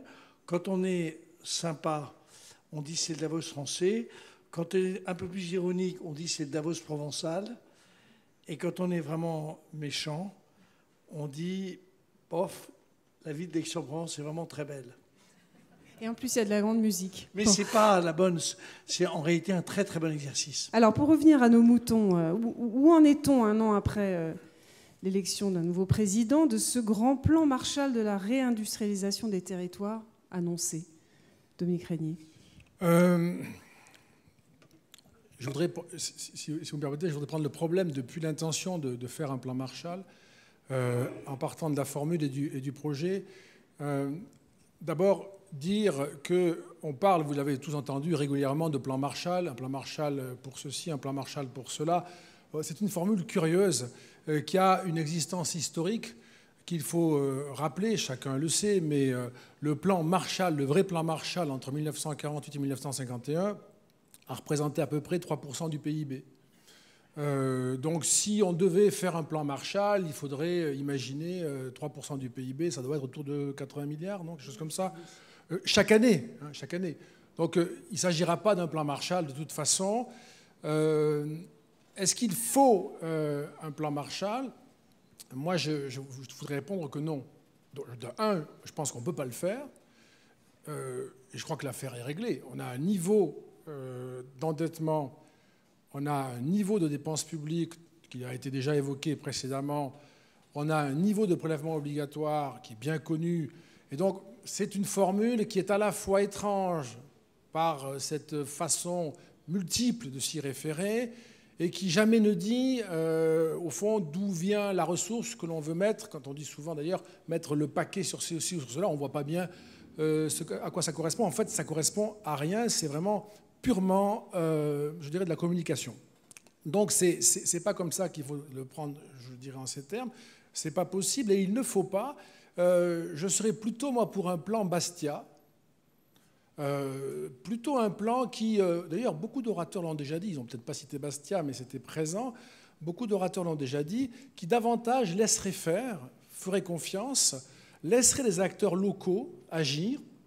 L'État est nécessaire, hein, je ne veux pas qu'il y ait d'ambiguïté sur ce sujet-là, bien sûr, mais plutôt laisser les acteurs locaux, parce que la méthode consistant à retirer des ressources au territoire pour leur en donner ensuite par la dotation d'une manière ou d'une autre pour essayer de compenser la perte, c'est ce que j'appelle, moi, le shadokisme. Alors, je ne sais pas si tout le monde connaît les shadoks, j'imagine encore un petit peu tout de même. Je voudrais juste citer une pensée des shadoks. Il vaut mieux pomper, même s'il ne se passe rien, que risquer qu'il se passe quelque chose de pire en ne pompant plus. Je pense qu'on est arrivé à ce point-là, c'est-à-dire qu'on ne sait plus comment imaginer, au fond, une intervention publique en dehors d'un plan consistant à déverser une somme d'argent, encore une fois sans dire où on pourrait la trouver, pour relancer ou activer un secteur économique. Et l'idée, je m'arrête là, l'idée que, trop simplement, moi je voudrais proposer, il faudrait l'expertiser davantage, mais c'est une philosophie, une orientation. Grosso modo, l'État, entre les dotations diverses et les transferts de fiscalité, dépense chaque année 100 milliards pour les collectivités territoriales. Eh bien, il faudrait que ces 100 milliards soient pris sur la TVA, que les collectivités territoriales lèvent la TVA directement pour elles à hauteur de 100 milliards, sur les à peu près 145 milliards de TVA, et l'État n'aurait plus de dotations à verser, n'aurait plus de ressources à affecter à tel ou tel territoire dans des tuyauteries extraordinairement complexes, coûteuses, pas toujours transparentes, etc. Et nous verrions les territoires dotés de ressources propres significatives, qui d'ailleurs pourraient être augmentées par d'autres ressources. Nous verrions les territoires, au fond, à partir de leur propre logique, de leur propre situation. Il a été dit en maintes reprises déjà depuis ce matin que les situations sont toujours très particulières. On a pu citer Cholet et comparer avec le Sud-Aveyron en écoutant tout à l'heure Hervé Lebras. On a bien vu que chaque territoire avait vraiment sa singularité. Ça doit se jouer, me semble-t-il, sur cet aspect-là, dans un transfert de la TVA. Il en est question, mais pour des proportions extrêmement modestes, qui n'ont rien à voir avec ce que l'on pourrait faire si on adoptait une telle philosophie. Ça suppose de faire confiance et de considérer que l'État devient un opérateur beaucoup plus éloigné du détail des opérations. Jean-Hervé Lorenzi, c'est dépasser un plan Marshall de réindustrialisation? Alors, il y a beaucoup de choses que Dominique a indiquées qui me paraissent très importantes et exactes. Et pourtant, je ne suis pas tout à fait d'accord avec lui, mais si on était tous les deux d'accord, les choses ne seraient pas très intéressantes. Alors, ce qui s'est passé l'autre jour entre M. Borloo et M. Macron est, je trouve, très intéressant. Parce que tu as raison, Dominique, de dire que, en fait, ce pays, notre pays, se doit de mettre de l'ordre dans ses finances, d'où on sort cet argent, etc. Tout à fait d'accord. En réalité, si on fait de la TVA, c'est quand même un prélèvement. Donc, oui. Ce que tu dis, à juste titre, c'est qu'il vaudrait mieux qu'il soit traité de manière directe par les collectivités, là, 1000 fois d'accord, mais le prélèvement aura lieu. Moi, ce qui m'intéresse dans ce qui s'est passé, dont l'expression de plan Marshall est ridicule, désormais on utilise le plan Marshall pour le foot, pour qu'on soit bon à la Coupe du Monde, le plan Marshall. Enfin, chaque fois qu'on se dit, le plan Marshall, ça veut dire deux choses. Ça veut dire l'ampleur et ça veut dire une espèce de volonté dans le temps et dans, j'allais dire, l'organisation qui est très importante. À juste titre, Dominique a balayé de l'expression la partie quantitative et moi, je vais essayer de défendre la partie qualitative. Pourquoi ? Parce que, en réalité, dans le débat que M. Macron et M. Borloo ont eu, moi j'avais été interrogé par Borloo, pour lequel j'ai beaucoup de sympathie, comme tout le monde. C'est un homme qui a à la fois qui est incroyablement créatif et définitivement fâché avec les chiffres, mais c'est deux choses qui d'ailleurs s'expriment assez bien et se comprennent bien, mais c'est un homme... C'est comme ça qu'on fait avancer les sujets dans la vie. C'est parce qu'il y a des gens qui ont des idées et il en a de manière exceptionnelle. Mais la position qui était intéressante, ce n'était pas tellement celle de M. Borloo, qu'on connaît bien, qui pense que le monde peut être modifié. Alors après, il lance ses idées, la réalisation n'est pas toujours au rendez-vous, mais l'idée a été lancée, peut-être elle sera reprise au bon un jour. Et c'est ça qui compte. Mais là où notre président est intéressant et où j'ai un problème, c'est que dans les faits, il a une stratégie économique. Contrairement à ce que souvent on présente, il est présenté souvent exclusivement comme un homme qui a une vision de la réforme, l'action. Et il a, sur ce plan-là, convaincu beaucoup de Français, même si les gens disent ne sont pas contents. Sur le fond, tout le monde se dit il fait bouger les lignes. L'expression va bien, il fait bouger les lignes. Et puis derrière, il y a quand même une politique économique ou une stratégie économique qu'il faut qu'on analyse de manière soigneuse. Parce qu'elle mérite d'être analysée, parce qu'elle est faite par un homme tout à fait intelligent, mais on n'est pas forcé d'être totalement d'accord. Et cette affaire de relation avec Borloo, je m'éloigne un peu du plan Marshall, la question très intéressante que vous avez posée, mais il y a déjà fait un sort à la question en disant plan Marshall, ça ne veut rien dire. Laissez-moi terminer parce que vous allez voir, ce n'est pas forcément stupide ce que je vais dire. La vision de M. Macron est une vision qui repose sur l'idée, dans les faits, que le monde économique va complètement se transformer de manière très rapide, que d'une certaine manière, il a quelque chose de commun avec Benoît Hamon, cette idée qu'il n'y aurait plus de travail, tout ça va bouger. Alors Benoît Hamon, c'était évidemment moins subtil, il n'y avait plus de travail. Bon, c'était donc, il fallait payer les gens un peu, mais l'idée que la transformation était très très rapide, que l'industrie, les mots sont importants, que l'industrie sera une industrie 4G, c'est-à-dire une industrie essentiellement... Alors, ce n'est pas totalement faux, hein, tout ça est analysé de manière très soigneuse. Industrie qui est très largement fondée sur, en gros, le traitement, l'accumulation, le traitement, le stockage, la diffusion de données. C'est là-dessus que le monde va se changer. Et qu'au fond, la transformation de notre pays, dont on voit d'ailleurs qu'il le fait sur un certain nombre de sujets de manière un peu différente, mais c'est sa vision action et sa vision transformation réforme, et non pas sa vision économique telle que, de mon point de vue, il l'a. Au fond, derrière tout ça, il se dit les énormes difficultés que nous avons, qui sont des difficultés de désindustrialisation, qui sont des difficultés en réalité qui ont été appelées tout au cours du temps de centre-périphérie, à l'époque de Chirac, de rupture, rupture sociale. Ça date de Barre, hein, les premières expressions pour essayer de montrer que la France était vraiment, j'allais dire, avec deux phases, que tout ça se résoudra par, au fond, d'un dispositif de formation et de coup de pouce financier qui fonctionne comme ça. Mais à la fois, pardon, Et moi, je crois, et je conclus, vous allez voir, c'est pas Tu sais facile. qu'on n'a que 20 minutes en tout. Hein. Oui, mais c'est pas 20 minutes par question. oui, mais je m'en suis donné 19. Donc, non, j'arrête après. J'arrête. C'est pour ça. Et au fond, l'idée que Borloo a de se prendre à la fois les territoires abandonnés avec ces 19 projets qui sont à la Borloo, mais qui sont donc un plan, pas Marshall, c'est ridicule si c'est un plan Marshall, mais qui sont un plan global, assez cohérent, c'est pas du tout dans la logique de cette politique économique, pas du tout. Parce qu'à la fois, ce que je voulais vous dire, c'est qu'il parle de plan Marshall, mais en même temps, on l'a vu avec le plan banlieue, dont vous parliez, il attend beaucoup que ce soit le secteur privé et les entreprises qui fassent les choses, et non pas forcément l'État centralisé. Ça rejoint un peu ce qu'on a dit toute la journée. Après, il y a une version du bottom-up et du top-down. Et donc, lui, il croit que, le point que je partage, c'est que c'est plutôt aux acteurs de développer, mais ça, la proposition de Dominique va dans ce sens-là.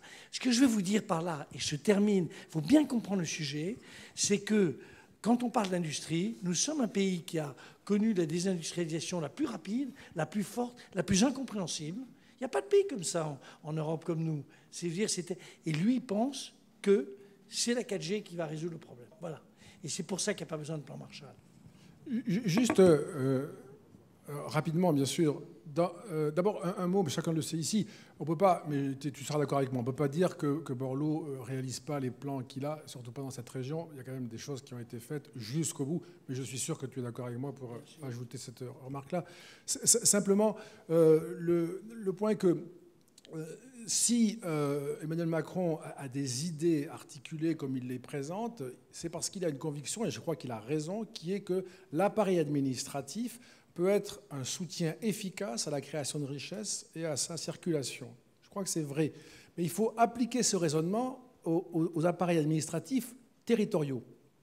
Ils ont la même capacité, ils sont plus près du terrain, plus souples, et c'est eux qu'il faut renforcer. Et j'observe que le mouvement que nous prenons, et ce n'est pas depuis un an, hein, c'est depuis quelques années, depuis quelques années, ça a même commencé sous Nicolas Sarkozy, ça fait quelques années qu'il y a une recentralisation qui est très claire, que de plus en plus souvent l'État fait porter des charges aux collectivités territoriales. J'imagine que ça a été dit. Le train m'a empêché ce matin d'écouter Philippe Vasseur et Xavier Bertrand parce que j'étais parti à l'heure, mais je suis arrivé en retard. Bon, c'est comme ça, c'est pas dramatique. Mais enfin, les collectivités territoriales participent pour moins de 10% à la dette publique, pour en gros 70% de l'investissement public. Donc on voit bien que là, il se passe quelque chose de très prometteur. Il faut les aider à agir. On ne peut pas, ça n'est pas juste, laisser les départements se débrouiller avec des budgets sociaux dont le montant, comme les critères d'allocation sont décidés à Paris. C'est pas possible, ça ne marche pas. Ça, hein. Ce n'est pas des choses qui fonctionnent. Et on pourrait ainsi dérouler les exemples. Par contre, on pourrait travailler à faciliter, alors je le dis par des ressources propres, ça n'affecte pas le niveau général des prélèvements obligatoires, ce n'était pas l'argument. Ça fait que les territoires sont au plus près de la masse fiscale qu'ils prélèvent et qu'on peut les juger à l'efficacité. On réduit l'échelle. Je pense qu'il y a un effet de contrôle, y compris public, de la part des citoyens qui sera plus efficace. Et j'ajouterai, je terminerai là-dessus, nous n'avons pas d'argent en réalité. On en a bien sûr, mais avec le problème récurrent qui encore se déroule dans les conditions que chacun sait relativement clémentes eu égard aux taux d'intérêt qui nous facilitent la tâche, mais ça ne saurait durer. Je pense qu'il nous faut imaginer qu'on peut donner autre chose que des investissements qui sont empruntés sur les marchés financiers. Surtout que la France les emprunte à des institutions non françaises. Ça pose un problème de dépendance. Il y a toute une série de questions qui, vous le savez, surgissent. Je pense que ce qu'il faut donner, ce sont des droits. Donner des facilités, donner des compétences. Ça, l'État peut le faire, ça ne coûte rien. Je pense même que cela réduit les coûts de l'administration depuis Paris, de l'ensemble de nos territoires qui sont d'une trop grande complexité. Et en particulier, il me semble que l'État pourrait, dans un geste politique, alors ne sursautez pas, mais éteindre le statut de la fonction publique territoriale pour permettre aux acteurs locaux, de gouverner de façon beaucoup plus souple, beaucoup plus efficace leurs ressources, car il est là aussi paradoxal de demander aux collectivités territoriales de réaliser des exploits en termes de gestion avec une masse salariale dont ils n'ont pas véritablement la maîtrise, en tout cas en termes de niveau comme en termes de statut. Et au fond, c'est une possibilité qui s'offre à nous. Elle permettrait aux territoires de venir beaucoup plus puissamment au soutien des entreprises pour créer de la richesse. Juste un mot, point d'accord, tout ce que tu as dit, je le partage à 100%. La réalité, c'est que Macron, c'est un extrême centralisateur. Donc je veux dire, c'est ça le paradoxe, c'est que c'est pas du tout un décentralisateur. Donc moi je suis, ta proposition, on donne aux acteurs divers et variés, je vais juste complémenter quelque chose, on donne aux acteurs la maîtrise en réalité au plus proche de la gestion de leur personnel et de leurs finances. Je vais le résumer. À mon avis, Dominique, cher Dominique, je trouve que dire la gestion de son personnel, c'est plus facile à vendre que la suppression de la fonction publique territoriale. Mais ça, c'est... Moi, je suis économiste, toi, tu es politologue. Oui, mais je dis juste que c'est de la présentation. Quand tu as besoin d'un communicant sûr... Je ne suis pas en charge de l'affaire. Je suis tout à fait d'accord. Premier sujet, c'est que c'est un centralisateur. Donc c'est exactement l'inverse de l'opération.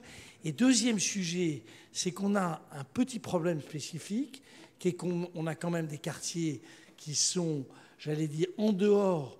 Alors l'expression est aussi très banalisée, en dehors de la République, mais qui le sont, c'est-à-dire qui sont des zones de non-droit insupportables pour 90% des gens qui y habitent, qui sont des gens comme vous, comme moi, qui n'ont aucune raison d'habiter dans des endroits de non-droit.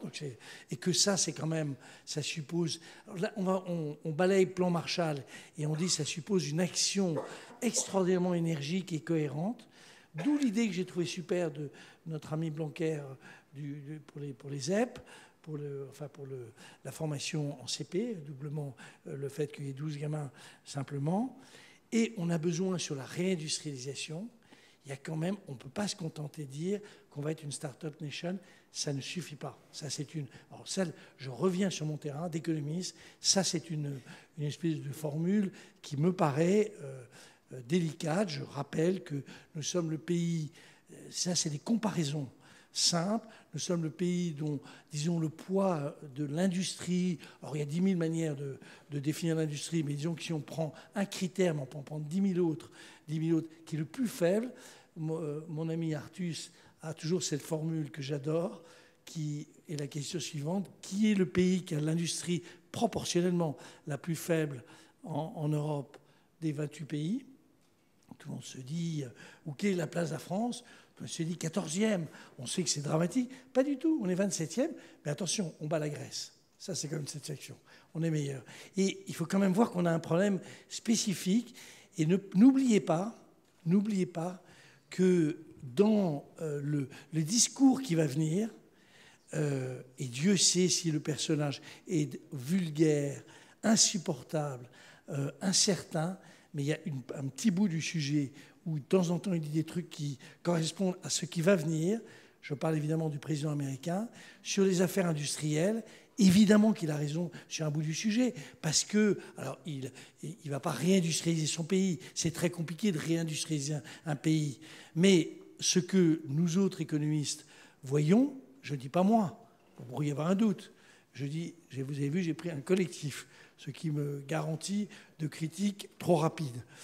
Ce qu'on constate, c'est qu'une partie des biens et services qui sont produits sont des biens et services qui ont besoin, d'une sorte de proximité, de capacité, de réactivité très forte. Et que vous verrez que dans les 20 ans, moi je ne sais pas où je serai, enfin bon, personne ne le sait. Non, je vois que tu me regardes avec un regard un peu attristé. mais ce que je veux dire, faire des prévisions à 20 ans, c'est toujours très compliqué. Déjà 20 minutes, c'est difficile. Ce ne sera pas 20 minutes. Justement, ce sera pas 20 minutes. On dit 5 minutes de rap. Non, mais est-ce qu'on peut revenir à la question? Juste un mot. Est-ce qu'on est en train de réindustrialiser la France? Vous constaterez que la manière dont on produit des objets sera évidemment très largement du 4G Et aussi, on continuera à avoir une industrie, et que cette industrie a été modifiée par le 4G, et cette industrie aura été transformée, j'allais dire, et elle sera pour partie, qu'on le veuille ou non, pas particulièrement en France, mais dans les pays industrialisés, elle sera pour partie rapatriée. Ce baratin de réindustrialisation, il y a 10 ans, me faisait hurler de rire. Pour dans 20 ans, tu me diras, il y a moins de chances que je sois là pour en rigoler, mais en tout cas, elle aura lieu pour partie parce que je veux dire, ces phénomènes sont des phénomènes qui sont des phénomènes de bascule d'un côté à l'autre, et que ce qui nous apparaît comme une vérité aujourd'hui, et ça, c'est pas uniquement la 4G. Dominique Régnier, vous pouvez conclure là-dessus? Comment conclure? On commence à se sentir bien. Nous avons un grand témoin, les questions de la salle qui vont être nombreuses. Surtout pas prolonger vraiment et conclure, ne serait pas le mot, parce que je ne vais pas prononcer une remarque de synthèse ou de consensus, il y a des discussions à ce sujet, mais d'un mot, je dirais que le système de... Moi, je n'ai pas d'hostilité dogmatique à l'égard de la manière dont l'État a fonctionné pendant des décennies. Il fallait que ça marche comme ça, et ça a plutôt bien marché. Il y a beaucoup de choses qui ont été bien faites. Ça n'est pas en soi un défaut du système. Ce qui devient problématique aujourd'hui, c'est sa pérennisation dans un monde, on le dit là, qui a trop profondément changé, et beaucoup l'ont dit avant nous déjà aujourd'hui, donc je ne vais pas le répéter. Mais simplement, il y a sans doute une relation entre cette inertie d'un système qui ne s'est pas profondément réformé, c'est très clair, et qui aujourd'hui souffre d'une réaffirmation de ses principaux défauts, et en particulier la recentralisation. Tout à l'heure, je cite à nouveau Hervé Lebras. Hervé Lebras disait « On n'imagine pas l'Île-de-France revendiquant son indépendance ». Je dirais pour Paris, c'est déjà fait, en fait. C'est vraiment une capacité à décider pour le pays, absolument sur tous les sujets, absolument sans aucune exception ou pratiquement aucune exception, y compris d'ailleurs en matière de goût. Je le dis au passage, c'est l'Aveyronais qui réagit comme ça. J'ai toujours été sensible à ça. J'ai toujours trouvé que Paris était excessif dans sa volonté de réguler le pays. Et il y a une liaison forte entre le domaine capétien, l'Île-de-France, l'État français, Paris. Et c'est quelque chose qu'il faut sans doute desserrer, réviser. Et Macron appartient à une génération qui devrait lui permettre de faire cela, même si c'est par sa formation, il est plutôt fabriqué pour faire l'inverse. Moi, je ne peux pas citer Hervé Lebras, mais simplement le saluer, parce que je n'ai pas écouté ce qu'il a dit, mais c'était sûrement très bien. Ce que je veux dire, c'est que je suis totalement d'accord avec Dominique sur l'idée qu'il y a des conditions nécessaires et suffisantes. Conditions nécessaires, c'est évidemment transférer, simplifier le rapport avec cette organisation territoriale. On ne fait pas des choses avec des gens, on ne pousse pas des projets si les gens ne sont pas responsables et de l'argent et de la gestion des individus. Tu as 1000 fois raison. Deuxième sujet, j'y rajoute juste le fait que je crois que notre société est une société qui est extrêmement, j'allais dire, segmentée. Elle pose quand même un problème d'exclusion dans des conditions qui, moi, me paraissent assez nouvelles, j'allais dire, dans sa forme, en tout cas de son importance. Et là, je crois qu'il faut mettre un paquet très organisé. Et c'est vrai qu'il y a toujours la formation, c'est loin d'être négligeable. Et puis, il y a remettre les services publics normalement. Toute personne qui a été se balader dans certains endroits du 9-3 savent que les services publics n'existent plus.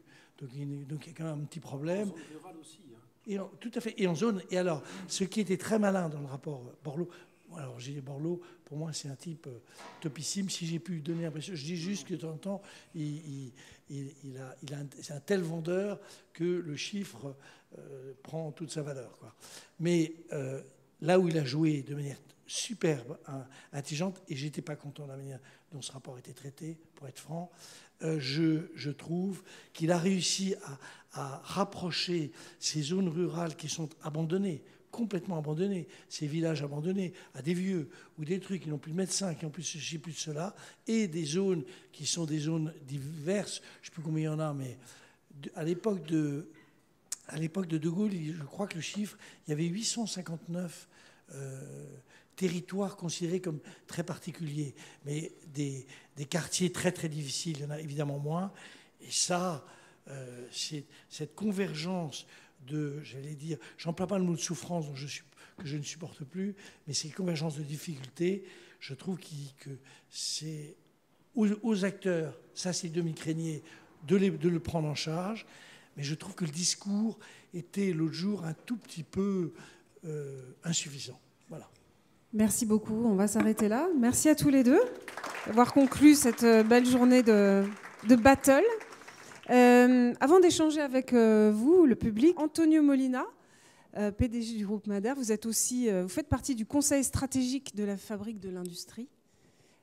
Alors, bon, on va peut-être faire un petit bilan avec tout ce que vous avez entendu cet après-midi et vu votre implication dans la région.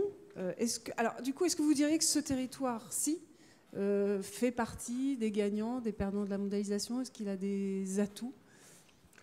Je crois que déjà c'est assez difficile de parler après, 12 personnes qui ont traité le sujet.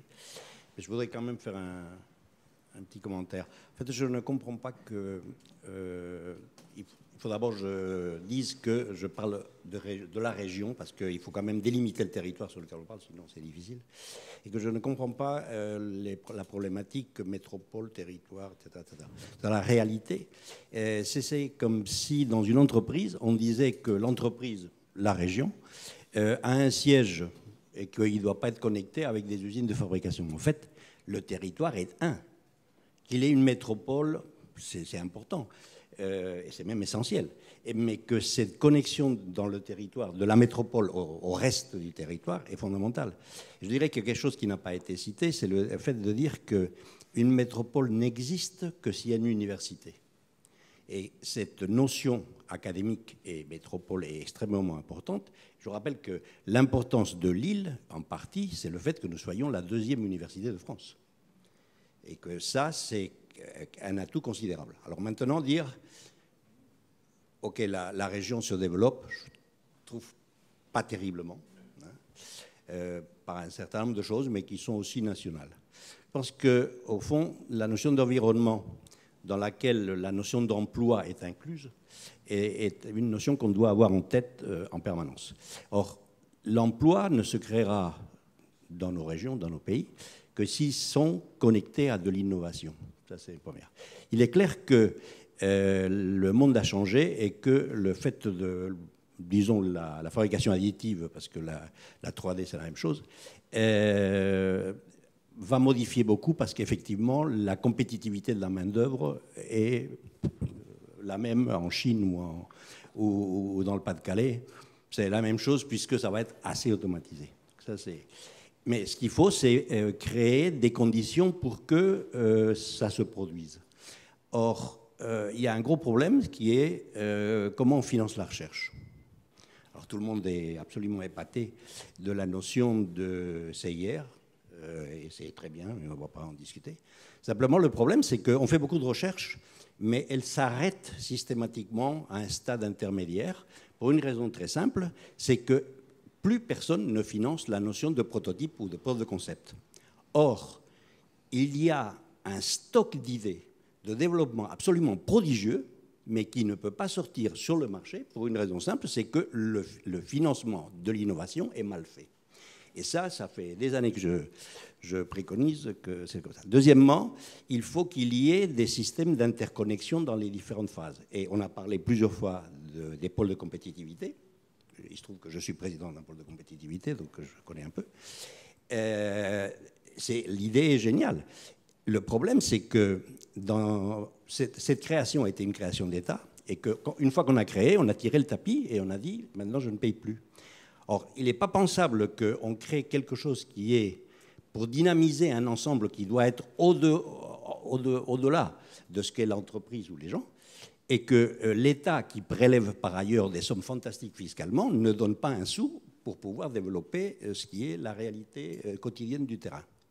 Donc, je pense que la région a une chance considérable, c'est d'avoir des secteurs qui sont extrêmement importants. Je rappelle qu'on est la première région ferroviaire en France, la première région automobile en France, qui a une agriculture florissante, qui a une part de chimie qui n'est pas négligeable. Donc, il y a des atouts considérables. Et je pense que c'est sur ces atouts-là qu'il faut refonder. Alors, il y a Eurotechnologie qui est sorti.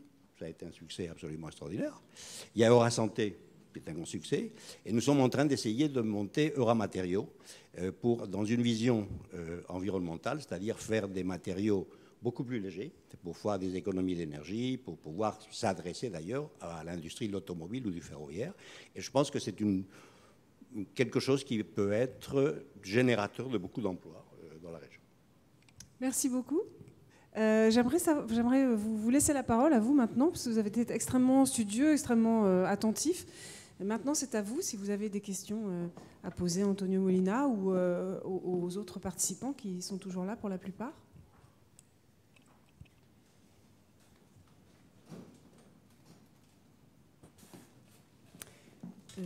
Est-ce qu'il y a quelqu'un dans la salle avec un micro? Oui, alors il y a monsieur et madame là. Bonjour, alors merci déjà pour l'après-midi et les interventions, c'était très intéressant. Beaucoup de termes sont revenus: économie, croissance, emploi, cohésion, territoire, citoyen. Et moi, j'ai pas entendu parler de l'économie sociale et solidaire, alors que c'est quand même une part importante, non négligeable et croissante de l'emploi. Donc, est-ce que l'économie sociale et solidaire a encore un avenir pour bâtir les territoires? Alors, qui va vous répondre? Peut-être Jacques-Pierre Mariot? Vous voulez bien répondre? La place de l'économie sociale et solidaire, est-ce que vous avez un micro? Prenez celui-là. Non, il y a des chiffres impressionnants de croissance en termes d'emploi au niveau national que je n'ai pas en tête, mais c'est énorme. Et l'intérêt est grandissant lorsqu'on anime des réunions locales pour s'impliquer dans ce type d'activité. Et ça contribue justement au bonheur citoyen, l'implication dans des activités économiques qui aient du sens pour moi, pour la collectivité et par rapport aux vivants dont je parlais tout à l'heure. Je vais peut-être faire une question, moi, parce que je pense qu'on a parlé beaucoup de l'entreprise.4, etc. Bon, il faudrait encore qu'on définisse exactement qu'est-ce que c'est, parce que c'est un petit peu vaseux. Mais ce qu'il faudrait se poser, le problème, c'est quand ça va arriver, ça c'est une certitude, c'est quelle va être la sociologie du travail. Et en particulier, on vient d'ouvrir à la Fabrique de l'Industrie une chaire industrielle aux mines de Paris sur quelle va être la réelle forme de contrat de travail. Et ça, c'est une modification sociale qui va être très importante, parce qu'on va aller d'une forme de répartition de travail à une forme de répartition de revenus, avec un système connecté, libéral, séparé, etc., une ubérisation un peu du système. Et ça risque d'être une modification extrêmement profonde dans les 15 à 20 ans qui viennent du fonctionnement. Puis quelque part, quelqu'un a parlé des ETI en France, et que des ETI, alors je suis président d'une ETI, même propriétaire, et qui disait il y en avait très peu par rapport, par exemple, à l'Allemagne. Alors, il y a une cause qui est absolument claire et fondamentale, et c'est une discussion que j'ai souvent avec Louis Gallois, et qui est de dire que pour créer une ETI, il faut au moins 2 ou 3 générations. Ça ne se fait pas comme ça. Or, le coût du passage d'une génération à une autre en France, fiscalement, est absolument impensable. Alors que je rappelle que l'Allemagne a 3 fois plus d'ETI ou 6 fois plus d'ETI, mais que les droits de mutation de père à fils d'une ETI est égal à 0. Et que donc, bien évidemment, ça modifie tout, parce que c'est impossible de créer une ETI en 20 ans. C'est très difficile, en tout cas. Alors, monsieur, attendez pour une question. Peut-être juste un point sur les ETI, une rapide remarque. Je reste dans la salle peut-être pour répondre tout simplement. Vous avez raison sur les ETI. Hein, c'est un des sujets français les plus importants, et je pense que ça rejoint pas mal quand même le sujet qu'on a évoqué, finalement, de la concentration économique. On a concentré une immense puissance dans des très grandes entreprises qui sont quand même un moteur économique majeur pour la France aujourd'hui. Et d'ailleurs, la France se distingue par le nombre de très grandes entreprises qu'elle a par rapport à la taille de sa population et à son PIB comparé au reste des grandes économies mondiales. Et je pense que sur le sujet des ETI, il y a effectivement un autre lien avec un autre sujet qu'on a abordé aujourd'hui, qui est la question de la réindustrialisation nécessaire de notre pays. Pour ça, il y a besoin d'argent, il y a besoin d'éducation, il y a besoin de conditions de transmission. Et le sujet de l'industrie, il n'est pas un petit sujet, puisque l'essentiel des ETI, elles ont quand même une forme d'existence autour de l'industrie aujourd'hui encore. Et donc le fait de voir la désindustrialisation, c'est aussi le fait de voir beaucoup d'ETI soit délocaliser leurs activités, soit fermer. Je vais prendre un exemple que je cite souvent récemment. J'ai discuté avec un patron d'une ETI qui est leader mondial de son secteur, donc qui travaille dans le domaine, qui est d'ailleurs implanté de manière native dans les Hauts-de-France, qui emploie plusieurs sites nécessitant des décolteurs, en fait, ce que les Suisses appellent des polymécaniciens. Je trouve un terme un peu plus charmeur, qui en fait fabrique des pièces de métal spécifiques pour les machines qu'ils construisent. Et ils ont un site en France où, pour donner une petite idée, le coût total chargé du décolteur, c'est à peu près 45 000 €.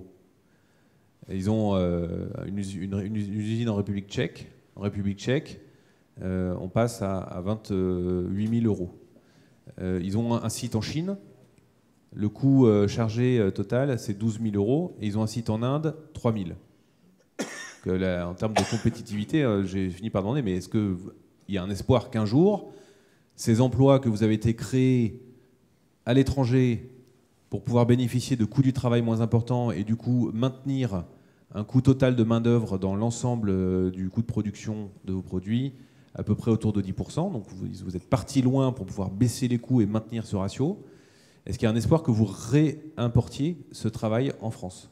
Parce que finalement, tous ces emplois qui partent des Hauts-de-France notamment, ce sont des emplois qui vont contribuer à affaiblir les régions par rapport à la métropole. Et même malgré ce que vous avez dit, M. Molina, je pense qu'il y a quand même un sujet très important en France. La réponse qu'il m'a faite, il m'a dit, moi, le seul espoir que j'ai, il ne m'a pas dit deux espoirs, il m'a dit le seul espoir que j'ai, c'est l'intelligence artificielle, qu'on soit capable d'embarquer dans nos machines un tel accélérateur de productivité que le salarié français, avec les coûts qu'on lui connaît, redevienne compétitif, parce que évidemment, je préfère gérer un site en France, proche de mon centre de conception et de décision, que d'avoir à gérer des sites dans des endroits très éloignés. C'est évidemment plus simple pour lui. Donc voilà, il y a un espoir très fort sur l'industrie du futur pour pouvoir réimporter, ce que les Allemands appellent l'industrie 4.0, pour pouvoir réimporter du travail. Et je pense que l'avenir des régions, pour ne pas employer le mot de territoire,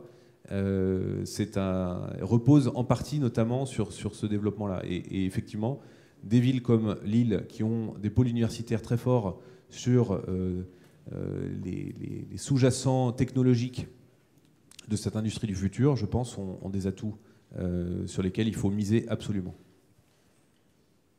Oui, j'avais posé une question, mais avant, je veux juste faire une remarque. J'ai écouté avec beaucoup d'attention. Je vais repartir avec un tas de questions. J'étais venu chercher des réponses, je vais repartir avec des questions. Enfin, c'est secondaire. Comme vous l'entendez, je viens du nord de la France. Je suis à Montpellier, donc voilà. Mais je voudrais juste faire une remarque sur tous nos débats. Je voudrais rappeler quand même que 88,2% des personnes actives sont des salariés et que c'est un élément qu'il faut prendre en compte dès que l'on parle d'économie, à mon avis. Ça ne veut pas dire qu'il faut ne penser qu'à ça, mais il faut y penser. Et la question qui vient d'être traitée m'a incité à faire cette remarque. Je vais poser deux questions très courtes. La première, c'est ne croyez-vous pas que le fait que donner de l'autonomie économique importante aux régions leur attribuera aussi un pouvoir politique, soit un frein à ce qui se passe au niveau central à Paris? C'est une première question. La deuxième question, c'est, j'ai entendu ici que 50% des métiers dans les 10 années à venir ne sont pas connus, on ne sait pas ce qu'ils seront. Donc ma question c'est celle-ci, comment peut-on former des jeunes à des métiers dont on ne sait pas ce qu'ils seront? Je crois que c'est une question importante pour l'avenir de notre activité économique. La première question, je ne peux pas vous répondre, mais les jeunes, je peut-être peux vous répondre, je suis au Conseil supérieur de l'enseignement supérieur. Moi, je pense qu'il faut quand même améliorer tout le système de formation et surtout, à l'intérieur des entreprises, déjà, il faudrait faire de la formation qui ne soit pas liée à l'activité de l'entreprise même pour pouvoir avoir un système de mobilité. Alors, il faut voir aussi que l'attractivité du territoire joue sur la formation. Je vais vous donner un exemple. Alors que nous avons 167 000 élèves à l'université de Lille, il se trouve que dans la région, le pourcentage de recherche sur le PIB régional est le plus faible de France, hormis la Corse. Deuxièmement, c'est que le nombre de docteurs par rapport de doctorats par rapport au nombre d'élèves et à PIB régional, nous sommes le dernier en France, mis à part la Corse. Et donc là, il y a un problème qui est assez fondamental, c'est-à-dire qu'il faut créer une attractivité dans les études, d'ailleurs, dans le système, de telle façon que les gens restent, parce que c'est ça qui va créer et qui va permettre de suivre l'évolution. Si on abandonne la notion de formation, et on parle toujours de la formation du bas, etc., et c'est très important, mais je pense que la notion de formation du haut est extrêmement importante parce que c'est ça qui tire. Et là, on est en train de perdre un peu dans la région un pied parce que, justement, il y a trop peu d'opportunités de doctorat et des choses comme ça. Et peut-être pour répondre à votre première question, je pense que vous avez pointé du doigt quelque chose qu'on n'a peut-être pas suffisamment abordé aujourd'hui. Quand on a parlé d'autonomie, on a beaucoup parlé d'autonomie financière, d'autonomie fiscale, mais peut-être pas suffisamment d'autonomie, entre guillemets, politique. Et je crois qu'il y a un principe aujourd'hui constitutionnel qui est celui de libre administration des collectivités. Il y a des assemblées qui sont élues au niveau des régions notamment. Il ne faut pas en avoir peur. Et au contraire, il faut leur donner la possibilité d'avoir plus de marge de manœuvre et de pouvoir faire preuve de plus d'action. Pourquoi pas en leur donnant d'ailleurs davantage de pouvoir sur le choix de l'assiette ou du taux pour les impôts dont ils sont bénéficiaires. Et je pense qu'au contraire, il y a une vraie complémentarité à attendre entre les exécutifs régionaux, départementaux, communaux et le pouvoir central, plutôt qu'une opposition de fait. Voilà, je pense en effet, cette dimension politique-là n'a peut-être pas été très traitée aujourd'hui, mais elle est fondamentale. Et il faut accorder à la démocratie locale tout le poids qu'elle doit occuper dans l'administration de notre pays. Autre question, peut-être ? C'est pas une question, mais c'est un complément pour renforcer ce que dit Blanche Leridon. C'est pas un hasard si en France il y a 36 000 communes et qu'on a un État très fort. Le principe diviser pour mieux régner, c'est vrai. C'est-à-dire que plus on éclate finalement les contreparties, plus c'est facile de pouvoir s'imposer face à elles. Donc on a un État qui a un poids démesuré. Et en face, des collectivités locales, pour prendre le plus petit échelon qui est la commune, qui est extrêmement éparpillée, qui essaye avec l'Association des maires de France d'avoir un poids politique, mais qui peine parfois à l'avoir. Et puis il y a la question surtout des régions. Aujourd'hui, il y a une instance des présidents de région. On les a entendus récemment sur le sujet de l'apprentissage, pour s'opposer à certains aspects du projet de réforme. En fait, en gros, c'était une question d'argent. Je le dis assez librement. C'était pour savoir ce qu'on allait faire d'une partie de l'argent qu'on dépense en France sur l'apprentissage. En gros, c'est ça le sujet. Ce n'est pas une vision pédagogique avant tout.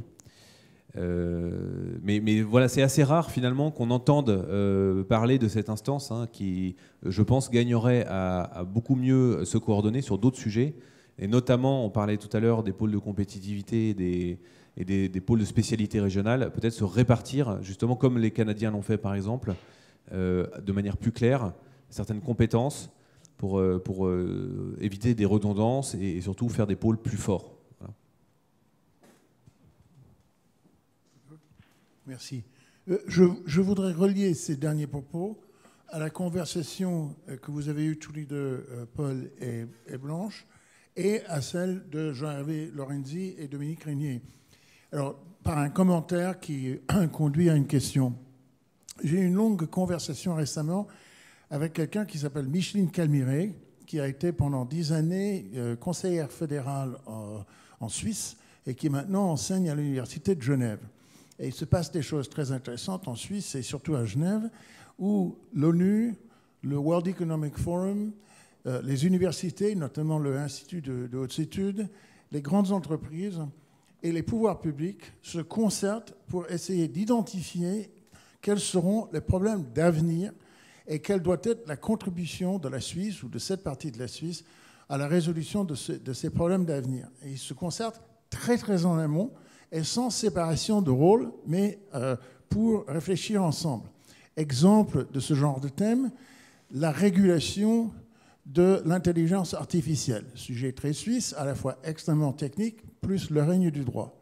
Alors, vous disiez qu'il faudrait que les acteurs soient capables de se concerter très en amont. Et vous disiez que si on va éviter un plan Marshall imposé par un État, il faut qu'il y ait d'autres acteurs. Alors, j'ai posé la question à Micheline Calmiré, comment se fait-il que ce système réussisse si bien en Suisse de concertation en amont? Et elle m'a fait une réponse extrêmement surprenante. Elle m'a dit, c'est le fait de la démocratie directe. Alors, je n'avais absolument pas relié moi-même la démocratie grassroots de base et un avantage stratégique énorme pour le pays. Et elle m'a expliqué que, par exemple, la République et canton de Genève, avec un gouvernement de droite, avait mis en œuvre 3 politiques, 3 réglementations, 3 lois. C'est passé par le Conseil fédéral, c'est passé par le Parlement, et au moment de la mise en œuvre, il y a eu des citoyens qui ont dit « on ne veut pas ça ». Ils ont fait des référendums et ils ont refusé les lois qui avaient été faites, même parce que vous faisiez référence aux pouvoirs locaux et aux élus locaux, même par les élus locaux. Et c'était les citoyens qui s'étaient opposés à ça. Et elle m'a dit, ce système n'est pas possible. Et donc, généralement, on consulte tout le monde, on discute avec tout le monde, pas seulement les parties prenantes formelles, dans les rôles formels, pas seulement des hiérarchies à des différents niveaux, mais tout le monde qui peut être concerné, qui peut vouloir exprimer une opinion. Ma question venant de là, c'est est-ce que la France est prête, d'abord, à essayer d'adapter et d'adopter les meilleures pratiques venues d'ailleurs, et est-ce que cette participation citoyenne, c'est quelque chose à laquelle on est prêt en France?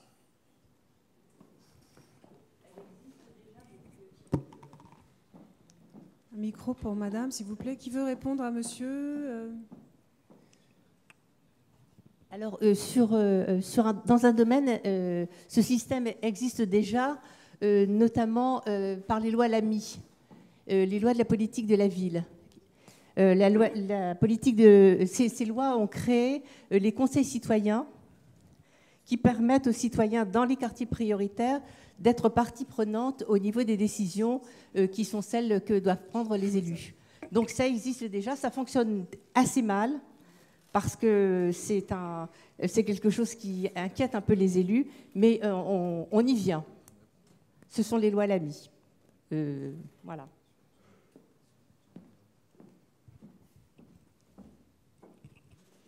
Bien. Est-ce que, voilà, je pense qu'on peut, si vous en êtes d'accord, s'arrêter là, puisque vous avez encore une fois été extrêmement attentif et studieux, chapeau.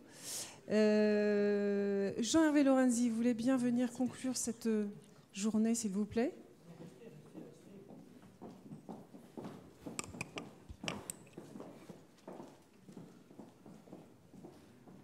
Alors j'ai le job le plus agréable, parce qu'il s'agit uniquement de remercier tous les gens qui ont fait que cette journée a été formidable. Comme le dit souvent Hervé Lebras, depuis tout à l'heure, je me dis, il faut absolument que je cite Hervé Lebras. Une journée intéressante est une journée où chacun s'est exprimé avec tout son cœur et son intelligence. Je crois qu'il l'a dit et qu'il accepterait cette formule. même s'il ne l'a pas dit, il aurait pu le dire.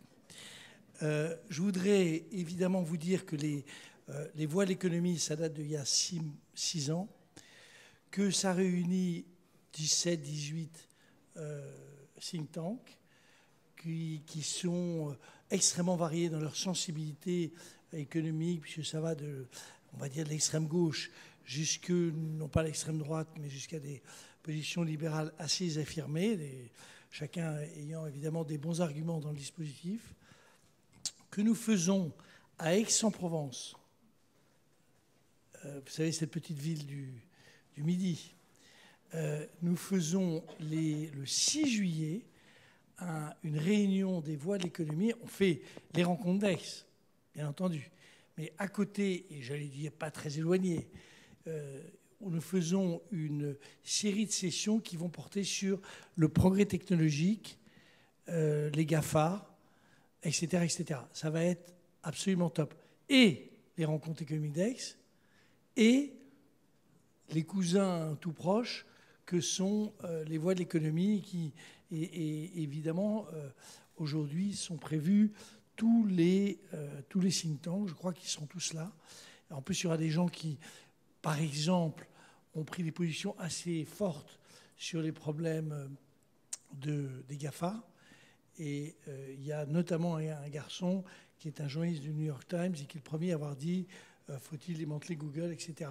Donc ça va être très vivant, mais comme toujours, avec des positions des uns et des autres. Il ne s'agit pas de mettre en accusation qui que ce soit, il s'agit de débattre. Et comme le dit souvent Hervé Lebras, le débat vaut mieux non pas que le débat, mais que le discours dictatorial. Et je remercie de la profondeur de sa pensée. Alors, je dois remercier, donc c'est le 6 juillet. 6 juillet, donc pour ceux qui veulent venir à Aix, d'abord ils seront évidemment accueillis. Vous pouvez prendre un truc qu'on appelle, comment ça s'appelle, la SNCF appelle ça le train. Prenez un train. Vous arrivez à Aix et vous avez la possibilité soit d'aller dans un hôtel, soit dans un camping, selon vos moyens. Vous êtes vraiment accueillis et ce sera absolument top. Ça démarre à 2h30, 3h l'après-midi. Je me tourne vers Clara et vers Thibault. Clara étant la grande Manitou de les rencontres d'Aix, donc elle est là-bas, elle prend l'air distanciée, mais en fait, heureusement pour nous, elle ne dort plus. Alors, qui dois-je remercier? D'abord Claire Fournier, ça, a cette espèce de talent, de capacité d'écouter, ce charme, enfin, bon. Si vous pouvez l'applaudir.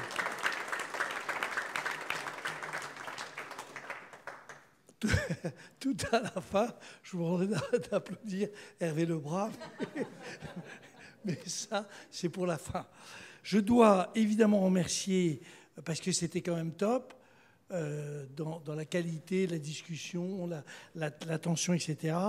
Je dois remercier Vincent Charlet, qui est... Vincent, c'est un des think tanks, c'est la Fabrique de l'Industrie. Et moi, j'aime bien la Fabrique de l'Industrie parce que c'est eux qui ont mis sur la table le sujet de ce problème majeur qui est la désindustrialisation française. Après, dans l'Institut de l'entreprise, nous avons eu une femme absolument charmante, Aude de Cadet, qui est là.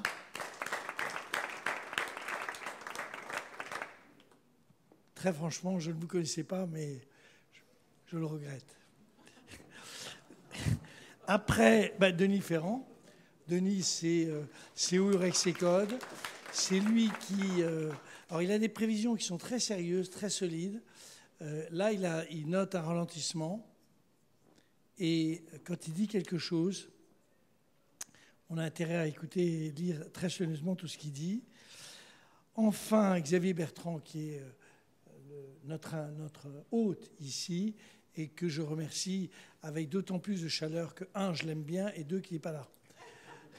Enfin, je voudrais une dernière fois qu'on ait une pensée pour Hervé Lebras, qui a su animer Voilà. Claire, alors on n'a peut-être pas assez applaudi tout à l'heure, on était, Non, c'est bon, un peu fatigués. Merci Jean-Hervé. Et en plus, il faut aussi remercier ceux qui ont organisé le petit cocktail qu'on a, puisqu'on a un petit cocktail, ce qui a un avantage, c'est pour ceux qui repartent à Paris, comme il n'y aura pas de train, ça permet de préparer. Permet de patienter, voilà. Oui. Et 2, pour ceux qui sont d'ici, c'est d'éviter d'avoir à préparer le dîner. Ou d'avoir le blues post-colloque. Ouais. Merci beaucoup à tous. Très bonne soirée.